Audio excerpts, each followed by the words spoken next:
জামালপুর এক আসনের সাবেক সংসদ সদস্য নূর মোহাম্মদকে বকশীগঞ্জের একটি নাশকতার মামলায় গ্রেপ্তার দেখিয়ে জেল হাজতে পাঠানোর আদেশ দিয়েছেন আদালত।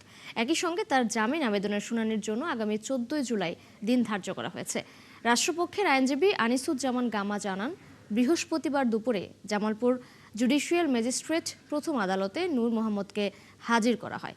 শুনানি শেষে বিচারক তানজিনা আক্তার এই আদেশ দেন। গত 27 জুন রাতে রাজধানীর গুলশানে নিজ বাসা থেকে নূর মোহাম্মদকে গ্রেপ্তার করে ঢাকা মহানগর গোয়েন্দা পুলিশ এবং এর আগে ঢাকার তেজগাঁ থানায় সন্ত্রাস বিরোধী আইন ও বিস্ফোরক দ্রব্য আইনে দায়ের হওয়া একটি মামলায় তাকে গ্রেপ্তার দেখানো হয়। ঢাকা তেজগাঁও শিল্পাঞ্চল এলাকা থানায় একটি মামলা হয়েছিল নাশকতারই।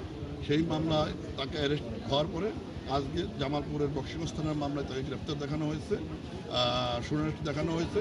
পরবর্তী তারিখ 14 তারিখ এই মাসের নির্ধারণ করেছে তার জামিন শুনানির জন্য। ইতিমধ্যে আমরা আশা করি তদন্তকারী কর্মকর্তা তাকে রিমান্ড করবে।